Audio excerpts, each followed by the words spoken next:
What's going on, everybody? Welcome back to Renegade Wrestling Review. I am your host, Gina J.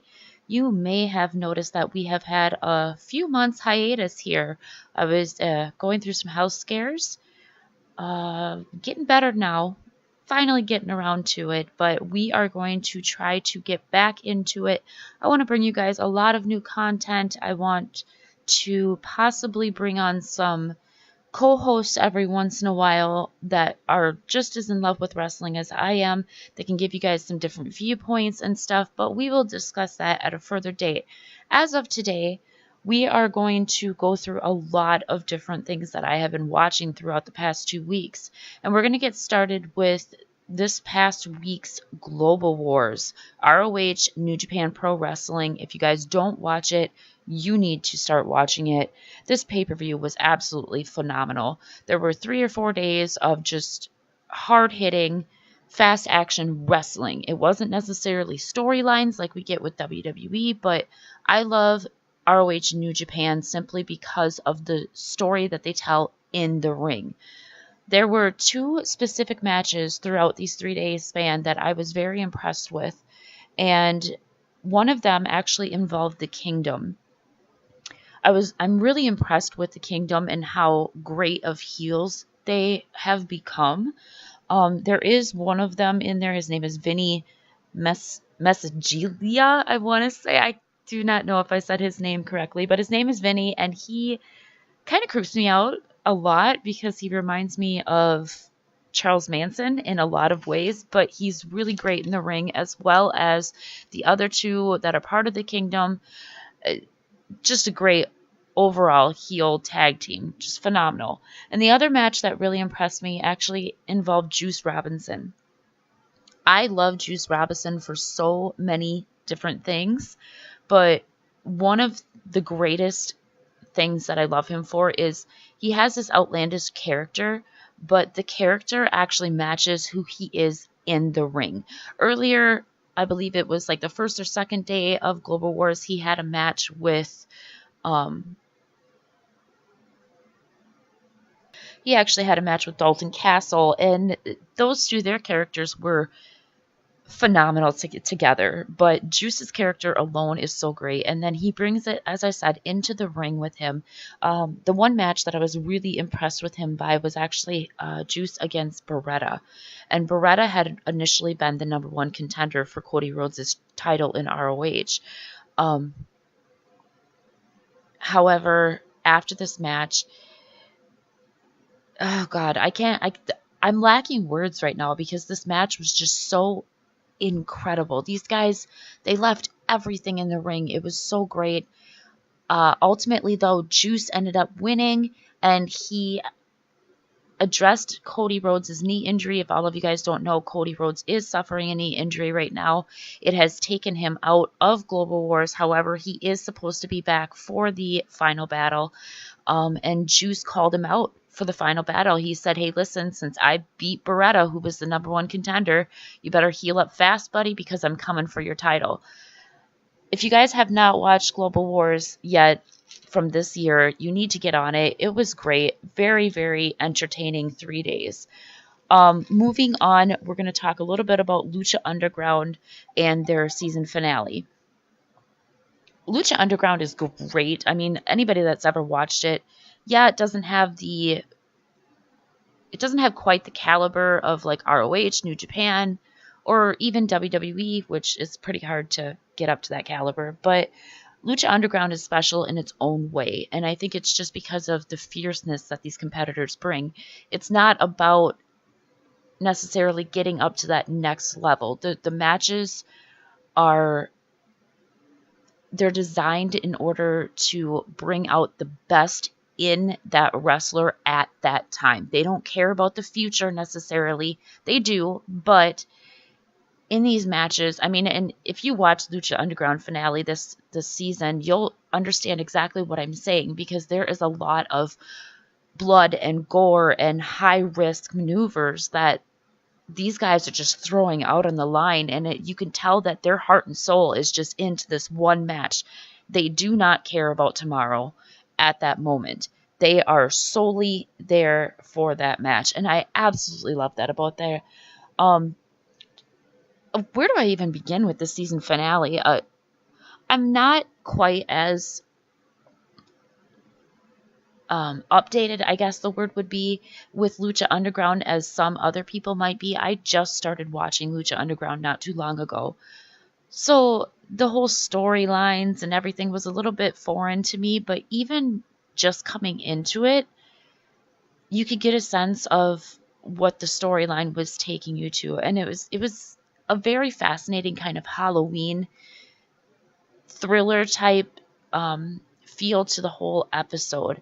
It starts out with Taya actually ends up getting possessed by a doll, and then it goes to Johnny Gargano and this I don't know the right terms. Like I said, I'm new to Lucha Underground, but he had like this Iron Man type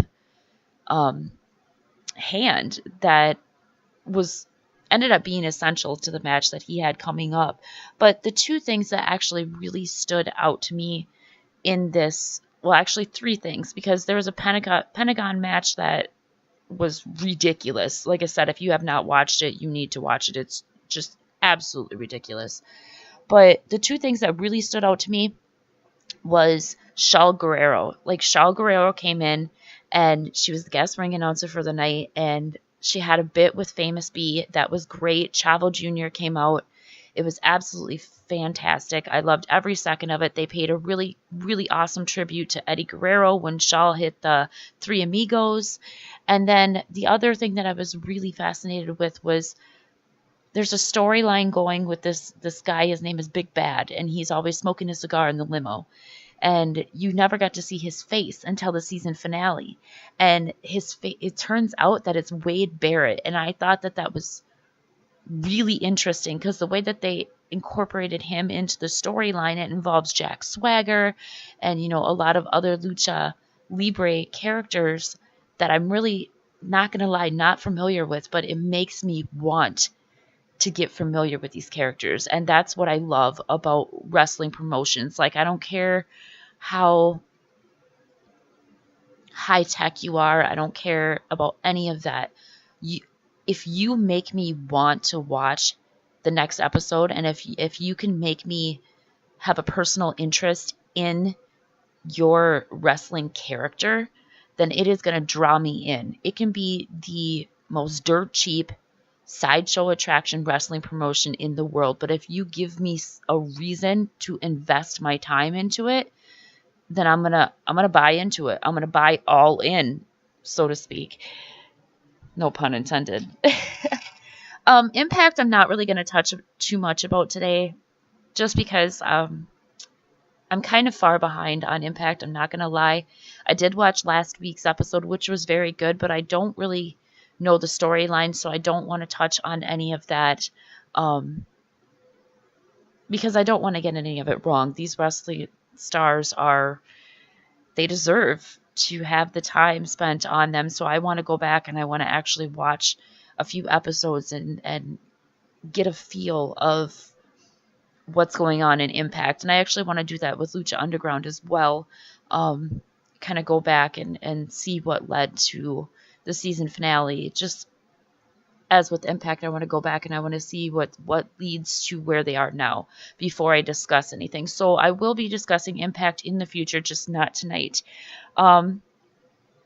Due to time, we are actually going to fast forward all of this onto the NXT UK division. I thought that, I think that the NXT UK division is doing phenomenal. They are doing a great job over there. I am always entertained whenever I watch the show. Obviously, we had Toni Storm winning the Mae Young Classic, and this week on the NXT UK episode, they did announce an 8-woman tag tournament for the UK Women's Championship, which involves Dakota Kai, Rhea Ripley, Toni Storm, Nina Samuels, Millie McKenzie, Isla Dawn, and Zaya Brookside, along with Ginny. Honestly, I think that it is going to come down to Toni Storm and Rhea Ripley. However, I have been hearing rumbling rumors that Rhea Ripley is actually going to ultimately end up the UK Women's Champion. We will see how that pans out. The title for these women is absolutely beautiful. I don't know if you guys haven't gotten a chance to watch the episode. Again, go back, take the time to watch it. The title is phenomenal. It's probably one of my favorite titles so far in the WWE at this moment. As I said, there's lots of hard-hitting action in the UK division, and that's what I love about NXT, but specifically the UK division, because they bring a different type of wrestling than what me as an American am used to seeing, as well as a different type of crowd. I absolutely love the UK fans. Whenever Gibson comes out and they're taking their shoes off and they're chanting, "Take your shoes off if you love Gibson," it kills me every single time, and they're always so emotionally invested into every single match that comes out. I love seeing that excitement. I love seeing that thrill, and that's what it's all about. So, like I said, if you haven't watched NXT UK, get caught up on it, and let me know what you think. I want to know if you like it just as much as the regular NXT, if you like it a little bit better, less. Let me know what you think and why. Now, moving on to NXT. As you all know, we have War Games coming up this weekend, and it's actually looking to be a very, very good pay-per-view. We have a lot of different matches coming up this week, which we will discuss here in a few minutes when I go through my predictions. However, two matches that I really want to discuss and give you my thoughts on is, of course, the War Games match between Undisputed Era against Ricochet, Pete Dunne, and the War Raiders. I'm not really quite sure how this is going to turn out, because from this week's episode of NXT, we saw Hanson lose to O'Reilly. So I don't know if that's going to cause some friction on the team of War Raiders, Ricochet, and Dunne, or if they're going to put that aside. I honestly really hope they put it aside. I want to see a really good match where they're fighting against the opponent and not against each other. The other match that I'm really looking forward to is Gargano versus Black. I am a huge Aleister Black fan. I kind of suspected Johnny Gargano from the beginning of being the one who attacked Aleister. However, I was still surprised when he actually came out and you actually saw full force that it was, in fact, Johnny Gargano. I loved what they did with it. I loved what they did with Nikki Cross. The "I know" bit just absolutely killed me. I was laughing, but yet I was emotionally interested. This is something that the main roster is. This week they had it for me, but most of the time they're lacking for me. Is I'm not emotionally invested into the main roster the way that I am in NXT. However, I don't know. I mean, this pay-per-view is coming up to be, it looks pretty good. I'm not going to lie. The women's match, 2 out of 3 falls. I don't know. We'll see. I have a feeling that Shayna's buddies are going to get involved with that. But like I said, we'll see with that. Johnny Gargano and Aleister Black, though, I want to say it's going to be the match of the night. But you also have Velveteen Dream going up against Tommaso Ciampa. So I don't know. And we have a War Games match. So it's kind of hard to tell. But we shall see. But let's go ahead and get into some predictions for NXT War Games 2. Okay, first of all, like I said, we have Johnny Gargano versus Aleister Black. My heart and my mind actually wants to go with Aleister Black. Like I said, I am a huge fangirl of Aleister Black. I want to say that there's a good chance that Ciampa might get involved in this match.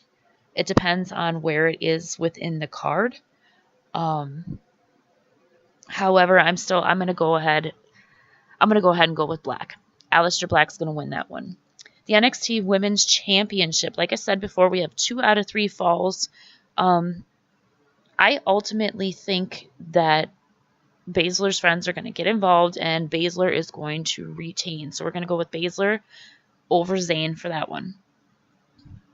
NXT Championship. Oh, God, this one's hard. Velveteen Dream versus Tommaso Ciampa. You know, I really want to see Velveteen Dream get this one because I honestly, I want to see him as champion, and I think that they're going to be calling up Gargano and Ciampa soon. However, I could also see them calling Velveteen Dream up soon as well, considering how many superstars have said that they wanted to have a match against him. So, oh gosh, I'm going to go ahead and say they're going to give it to Velveteen Dream one time before he gets called up.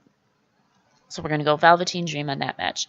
As for the War Games match, Undisputed Era versus Ricochet Dunn and the War Raiders. God, this is another hard one. I actually think that I'm going to go with Undisputed Era for this one just simply because the Undisputed Era, they have this symmetry between all of them that is lacking between Ricochet Dunn and the War Raiders. Undisputed Era, they go back years. I mean, Bobby Fish and Kyle O'Reilly, they were tag team partners in ROH, and then you had Kyle O'Reilly, and he faced Adam Cole how many times? For one time that I can think of that comes right to mind, I can't remember what pay-per-view it was, but it was a ROH pay-per-view, and Kyle O'Reilly went against Adam Cole for the ROH championship, I believe it was. And that was a phenomenal match. So these guys, they know each other through and through. The only one that really may be a little bit of an outcast is Roderick Strong. But enough talk about that. Ultimately, I'm going with Undisputed Era. So that brings us up to Survivor Series. Well, let's back up a little bit and talk about what happened on Raw and SmackDown this week. Raw started out really good for me, you know, with Braun Strowman coming out and he's calling out everybody and that didn't sound right. So Raw kicked off with a Battle Royale tag team to see who is going to be the captains of the tag team Survivor Series thing. So, I don't even care. Can you tell how much I care about this whole tag team Survivor Series match when I'm just like, it's a thing, whatever. But anyways, this kicked it off. Just as the action was starting to go down, Braun Strowman's music hit, and he comes down and he is destroying everyone in his path, looking for Baron Corbin. Obviously, dating back to Crown Jewel, we know why Braun was looking for Baron Corbin. He was, in fact, looking for him because Baron Corbin cost him the title at Crown Jewel. Yada, yada, yada. This leads to Stephanie McMahon coming out. Stephanie ends up working a deal out with Braun Strowman that if he is on the Survivor Series team and if he plays nice with all of his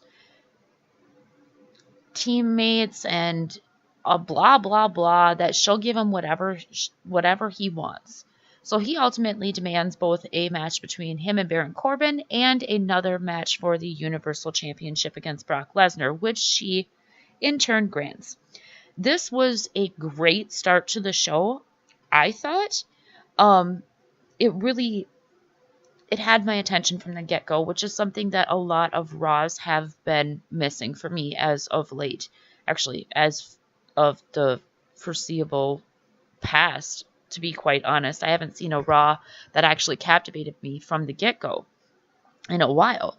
However, that quickly went downhill as we've seen matches between Tamina and Ember Moon. It picked up a little bit more after that match because Corey Graves had an interview with Seth Rollins. And during this interview, Dean Ambrose cuts a promo behind the stage where he is sitting on top of a car next to a burning barrel, and he cuts this fire promo about how the Shield is not brothers.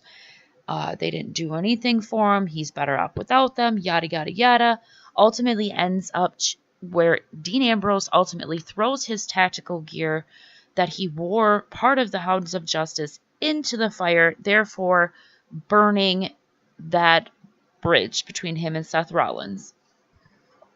This, of course, as we know now, plays in later on after SmackDown because Seth Rollins is so entrenched with Dean Ambrose. We will talk about that in a few minutes during SmackDown.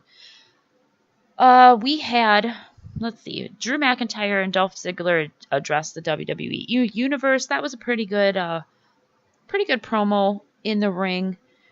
I thought it was lacking something for me, to be quite honest.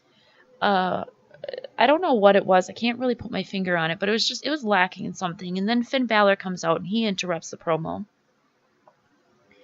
I love Finn Balor, but it just, even with him coming out, it didn't quite feel right for me. It was not bad by any means.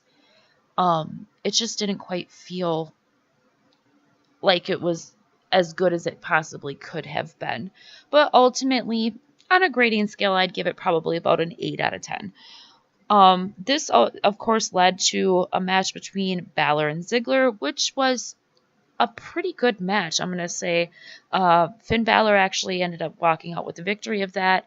After this, Raw kind of fell off for me. I'm not going to lie. Like, that middle part of Raw, that second hour, it kind of lost me a little bit. We had Ruby Riott give an address to the WWE Universe where she pretended like she was sorry, and then, of course, she wasn't sorry. It was the worst case of acting I've ever seen in my entire life, I'm not going to lie. But once she turned and she started smiling, it got a lot better. I don't know. I thought it could have been better, but it could have been worse too. So, you really can't complain. We are talking Raw here, so can't complain. This leads us into the Team Battle Royal, which ultimately leads to Bobby Roode and Chad Gable becoming the last team members of Team Raw, I guess you would say, for the tag team division. I don't know. This whole thing is just, it's ridiculous to me. Brock Lesnar returned to Raw. That was pretty good. I don't know. When Brock Lesnar returned and when Jinder Mahal came out, I was like, oh no, because I knew exactly. Like, Jinder Mahal, yeah, he's going to take a little bit of damage, but those Singh brothers, oh my gosh. I thought it was Samir, but one of my friends actually corrected me, and apparently it was Sunil. Sunil took, oh God, he took a freaking bomb from Brock Lesnar. Oh God, there's no words to describe how I felt when that happened. He took a suplex. It wasn't a bomb. It wasn't a power bomb. Excuse me. It was a suplex. And the poor guy landed straight up on his neck. Wasn't on his head. Wasn't on his arm. He landed straight up on the back of his neck. What happened after that, I'm not going to lie, I had no idea what happened until they played the replay. Because all I could focus on was that poor Singh brother. I kept on looking at him, wondering if he was okay. Did he break his neck? What happened? I mean, of course, most of you know I have suffered broken discs in my neck. So immediately, as soon as I saw him land on his neck like that, I was concerned. So I completely missed everything that was happening in the ring. Luckily, I caught it on a replay. Ultimately, it was pretty good, but I wish that they wouldn't make those Singh brothers take all the damage that they do, because one of these times they're not going to get back up from it. Elias versus Bobby Lashley, who really cares about that? Like, honestly, I love Elias. I love his face turn. But ultimately, I can't get behind anything that involves. I love Elias, like I said, but I cannot get behind anything that involves Bobby Lashley. I'm sorry, Lashley fans. I can't do it, especially with Lio Rush out there. I cannot do it. Anyways, the rest of Raw. Okay, let's fast forward to the end, because this is where the good part happens. Becky Lynch invades Raw. You see her in the back. She kind of comes up from behind through Ronda Rousey, puts her in an armbar, and then she goes to the ring where complete chaos is unfolding in the ring. I loved every single second of it. As we know now, Becky Lynch actually ended up getting her face broken. She has a fractured face, as well as, I believe, a broken nose. No, I'm sorry, not a broken nose, a concussion. Excuse me. She has a fractured face and a concussion from Nia Jax throwing an elbow or a punch. The internet's kind of up in arms about that. I think it was an elbow. But holy crap, when she had blood running all over her face, did I flash back to Stone Cold. I'm sorry, Becky Lynch is the new Stone Cold Steve Austin. If they do not capitalize on her right now, they are fools. Absolute fools. That is an image that will stick in my head forever. Becky Lynch standing on top of those stairs, covered in blood, looking like a complete badass. So that was Raw. Let's fast forward to SmackDown. We're not going to go through all the matches on SmackDown because, it's not. To be quite honest, that there really wasn't a whole lot of matches that caught my attention, other than, of course, the Ultimate Championship between Daniel Bryan and AJ Styles. This match was incredibly technical and high flying and hardcore. It was freaking phenomenal. I love this match so much. So very much.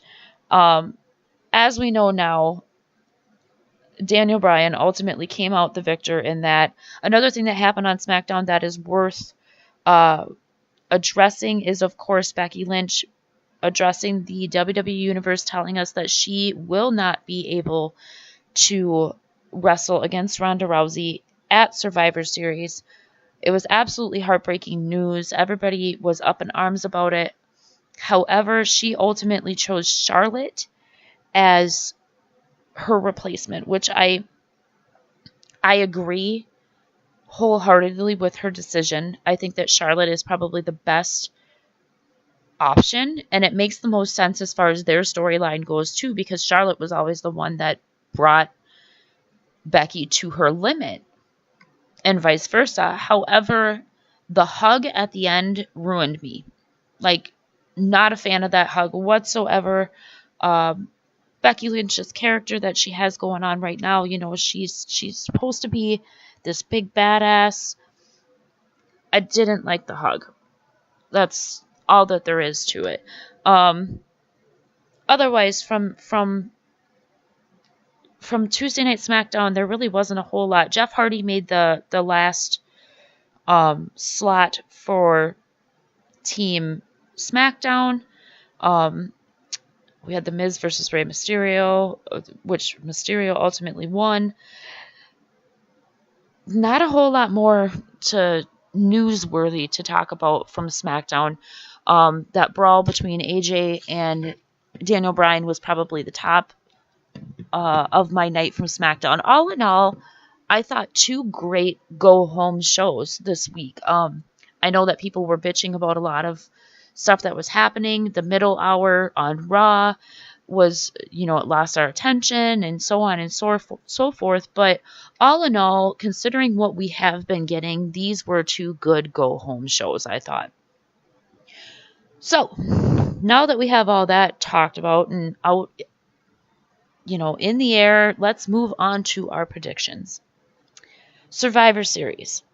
For the pre-show, we have a tag team match, Survivor Series elimination match between Bobby Roode and Chad Gable, the Ascension, Lucha House Party, B-Team, and the Revival for Team Raw versus Team SmackDown, which includes the Usos, New Day, Good Brothers, Sanity, and the Clones. I am 100% hands down going with Team SmackDown for this one. Team SmackDown looked fierce. Team Raw looks, I'm not going to lie, they look a little bit like clowns. Not going to lie. So we're going Team SmackDown for that one. Then I'm also in the pre-show, we have the Cruiserweight Championship, which is Buddy Murphy versus Mustafa Ali. Crap. I don't know who to pick on this one. I like Buddy Murphy for his high-flying style, but Mustafa Ali has something for me that not a whole lot of other superstars have. He has like this special, I don't know, there's something special about him. So I'm going to go with Mustafa Ali to win the Cruiserweight Championship. Moving on to the main card, we have the Women's Survivor Series elimination match, which is Team Raw, which includes Natalya, Mickie James, Nia Jax, Tamina, and Ruby Riott versus Team SmackDown, Carmella, Naomi, Asuka, Sonya Deville, and to be announced. I am 100% hands down going with Team SmackDown on this one. Team Raw, I think that something's going to happen between Natalya and Ruby Riott, and those two are going to take each other out, which is going to leave it a 3-on-5 match. That to be announced, I think it's going to be Nikki Cross. I really, really hope it's going to be Nikki Cross anyway. So we'll see. Team SmackDown for the win on that one, however. Intercontinental Championship. We got that mid-card title. The Intercontinental Champion, AJ Styles, Seth Rollins versus the U.S. Champion Shinsuke Nakamura. Shinsuke Nakamura actually cut a really good promo. It was actually pretty funny. Horrible English, but all in all, pretty funny on SmackDown this week, where he said that he was hurt. You know, that Seth Rollins wasn't concentrating on him. He was concentrating on Dean Ambrose. I just thought that was funny. But despite what's going on with Dean Ambrose, actually, not despite. God, I'm so up in arms about this one. I'm going to go with Shinsuke Nakamura. I want to go Seth Rollins, but I have a feeling that something is going to happen with Dean Ambrose during that match. I don't know. I just have a feeling. So then we move on to the Tag Team Champions, Raw AOP versus The Bar. Of course, we have the Sidekicks along with them.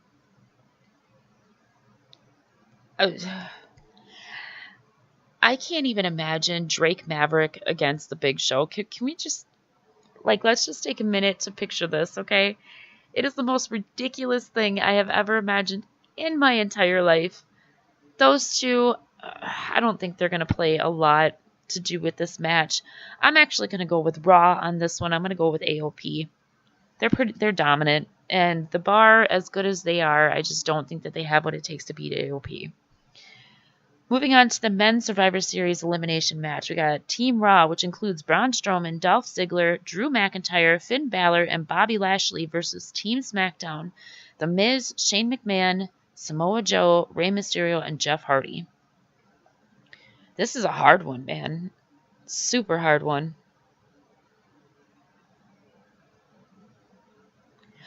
I think I am actually going to go with Team Raw on this one. I know that Braun Strowman, Dolph Ziggler, and Drew McIntyre have a lot of past, as well as Finn Balor and Bobby Lashley, and for that matter, Finn Balor and Dolph Ziggler. But I think that they're somehow going to be able to pull it off. I don't know. I don't think that Team SmackDown is going to pull it off that round, but we'll see. Now we're moving on to the heavyweight champions. Brock Lesnar versus Daniel Bryan. Hands down, I want to go with Daniel Bryan on this one. I have a feeling that they're going to give it to that underdog. I just have a feeling. In the last match of the night, we have the women's champions, which is Ronda Rousey and, of course, Charlotte Flair filling in for Becky Lynch. I'm super sad that Becky is not fighting her. However, God, this one's hard too. A lot of hard matches this week. I'm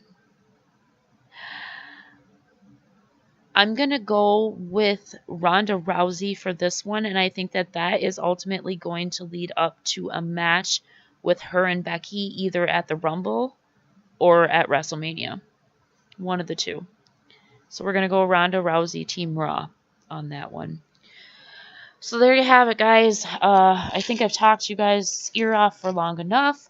We talked about a little bit about ROH, New Japan, NXT, NXT UK, a little bit about Lucha Underground, and then we had the main roster WWE. We also had predictions and previews.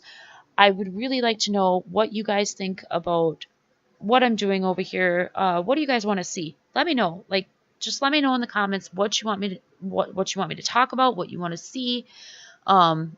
Perhaps a different kind of style that you would like to see the show go. Anything that's on your mind, just let me know. And we will be talking a lot more about, again, Impact as soon as I get caught up on Impact, as well as New Japan. I have fallen in love with New Japan, have actually been watching numerous previous year Wrestle Kingdoms, and I'm actually in the middle of watching the Super Junior tournament right now from this past year. I've watched past year Dominions. I'd love to get into talking about New Japan Pro Wrestling. So if any of you guys out there are New Japan fans, hit me up because I would really like to bring somebody on the show that knows. I'm just starting to get into New Japan this year. So, and of course, I have watched previous ones, but I don't know it all. So if you guys are New Japan fans, hit me up. I'd love to bring you on the show. Get your thoughts and ideas of what's going on over there. But anyways, that is all for me tonight. I have talked you guys' ears off enough. Thank you guys so much for swinging by. Please leave a like and a comment. Subscribe if you're not subscribed. We'll see you later. Peace.